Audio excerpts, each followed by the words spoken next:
నేను పలానా మురళీ గారి దగ్గర పొలం కౌలు తీసుకున్నాను. ఆ మురళీ గారిదే 2 ఎకరాల 85 సెంటు.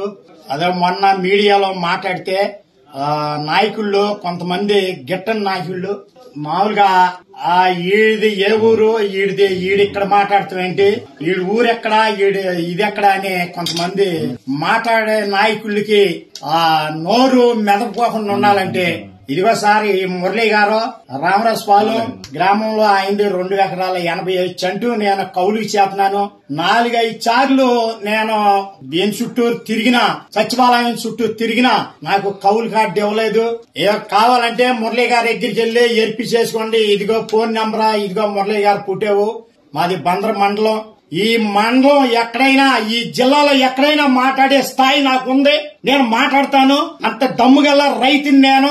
ఇప్పటి నుంచే కాదు, ఎప్పటి నుంచైనా సరే ఎవరైనా సరే మాట్లాడే దమ్ముగల రైతు వచ్చి నా ముందర మాట్లాడవలసిందిగా కోరుతున్నాం. రైతులకు సరైన టైంలో ఈ క్రాప్ చేయలేదు, ఈ కేవైసీ చేయలేదు, ఇన్సూరెన్స్ కట్టలేదు అని చెప్పి జగన్ గారు వచ్చి ప్రభుత్వాన్ని నిలదీస్తే ఆ లోటుపాట్లన్నీ సరిదిద్దుకోపోగా అవాకులు చవాకులు అబద్దాలన్నీ మాట్లాడుతున్నారు. మీకు సహజమే, మీరు అబద్దాలు మాట్లాడటం మీకు వెనతో పెట్టిన విద్య. మీ నాయకుడు కూడా అడ్డమైన అబద్దాలన్నీ చెప్పి వాళ్ళ అధికారంలోకి వచ్చిన తర్వాత ఏ ఒక్క హామీ కూడా నెరవేర్చుకోకుండా అన్ని చేసేసామని చెప్పి మళ్లీ అబద్దాలు. ఆయన అడుగుజాడలో నడుస్తున్న మీరు కూడా అబద్దాలు ఆడటంలో ఎటువంటి తప్పు లేదు. దేని గురించి చెప్తున్నానంటే ఈ అబద్దాలని చెప్పి ఆ రోజు జగన్ గారితో మాట్లాడిన వాళ్ళలో నేను ఉన్నానండి. నా పేరు గణేష్ రమేష్ బాబు, మాది ఎస్ఎన్ గొల్లపాలెం. నేను స్వతహాగా పుట్టుకతో రైతు పెట్టిన నేను.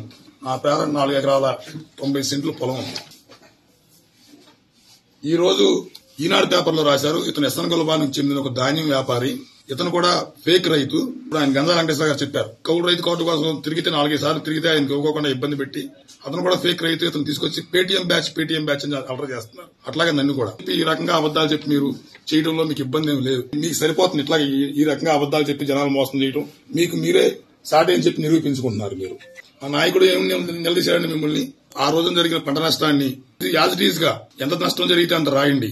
ఎందుకంటే ఈ క్రాప్ చేయలేదు, సిబ్బంది వచ్చి ఫీల్డ్ లో జరగట్లేదు, ఇళ్లలో టీడీపీ నాయకులు ఇళ్లలో కూర్చొని మీ ఇష్టం వచ్చినట్టు రాసుకుంటున్నారు. గత సంవత్సరం కింద కూడా ఇట్లాగే పంట నష్టం జరిగితే ఇదే రకంగా రాశారు. అట్లా జరగకుండా ప్రతి రైతు నష్టపోకుండా అతను టీడీపీ కార్యకర్త అవని వైసీపీ కార్యకర్త అవని ముందు రైతు కాబట్టి రైతు నష్టాన్ని, అతను జరిగిన నష్టాన్ని, పంట నష్టాన్ని ఇవ్వమని చెప్పి ఆయన అడిగితే మళ్ళా ఆయన చెప్తే అది చేయకపోగా మళ్ళా అదే తంతు చేశారు. ఇప్పుడు కూడా మీ ఇళ్లలో కూర్చుని. అందుకు ఉదాహరణ సోషల్ ఆడిట్. ఇప్పుడు మొన్న జరిగిన సోషల్ ఆడిట్ రిపోర్ట్లు ఎక్కడ డిస్ప్లే చేయాలండి? సచివాలయాల్లో డిస్ప్లే చేయాలి, లేకపోతే ఆర్ఎస్కేలో డిస్ప్లే చేయాలి. పెట్టారా? ఇప్పటి వరకు మీ టీడీపీ నాయకులు ఇళ్లలో పెట్టుకున్నారు. ఇళ్లలో పెట్టుకున్నారు. జరిగిన నష్టాన్ని కూడా యాజ్ ఇట్ ఈజ్ గా ఎటువంటి ఇది లేకుండా రాశారా? అతను కనుక వైసీపీ సానుభూతి పరుడు అయితే అతనికి 10 ఎకరాల పొలం ఉన్నా కానీ 2 ఎకరాలు రాస్తారు మీరు. ఉదాహరణకి గణేష్ గోపాలకృష్ణ ఎస్ఎన్ గోపాలం చెందిన రైతు, మా బాబాయ్ గారు. ఈయన పేరు కూడా 9 ఎకరాలు 10 ఎకరాల పొలం ఉంది. ఇతనికి ఎంత రాశారండి? ఈ రోజు కొయ్యలా చేను పడిపోయే ఉంది అక్కడ ఫీల్డ్ లో. మనం మీడియా ముఖంగా ఇవాళ వెళ్ళొచ్చు. మనం ఈ మాట్లాడిన నాయకులకు ఎవరైనా దమ్ము ధైర్యం చావ ఉంటే మీ విలేకరుల సమక్షంలో ఇవాళ వెళ్దాం రండి. ఇతను చేను పడిపోయిందా పడిపోలేదా? 10 ఎకరాలు పడిపోయిందా పడిపోలేదా?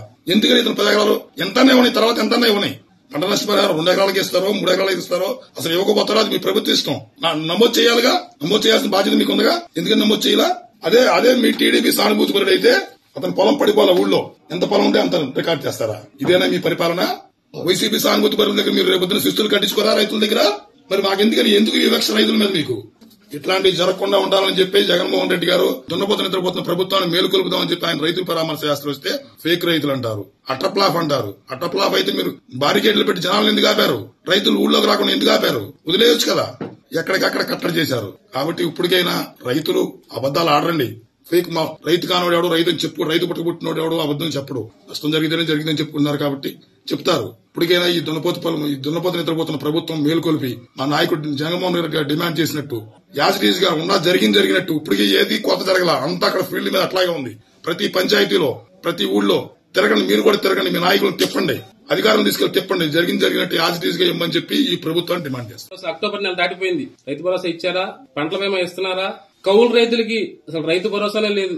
ఏం పాపం చేశారు జగన్మోహన్ రెడ్డి గారు? మొత్తం కౌలు రైతులకు రాష్ట్ర ప్రభుత్వం భరించేది, రైతు భరోసా ఇచ్చేవాళ్ళు. ఇవాళ బీసీ ఎస్టీ మైనార్టీ రైతులకి కౌలు రైతులకి లేదు, అసలు రైతు భరోసా లేదు. ఇవాళ కూడా ఈ ఇన్పుట్ సబ్సిడీ రాసిన ఈ దొంగ లిస్టులు, ఈ ఇన్పుట్ సబ్సిడీ టయానికి ఇచ్చే దమ్ముందా అని అడుగుతున్నా. ఈ పంట సీజన్ ముగిసేలోగా ఇన్పుట్ సబ్సిడీ ఇచ్చే దమ్ముందా అని ఈ కూటమి ప్రభుత్వాన్ని నిలదీస్తున్నాను. దమ్ముంటే మాటలు చెప్పడం కాదు, చేతల్లో ఈ సీజన్ ముగిసే లోపల ఇన్పుట్ సబ్సిడీ వేసి పంట నష్టం ఇప్పించి రైతులను ఆదుకోవాలి గానీ ఇలాంటి అవాకులు చెవాకులు పెరగకూడదని చెప్పి మీ ద్వారా తెలియజేస్తాను.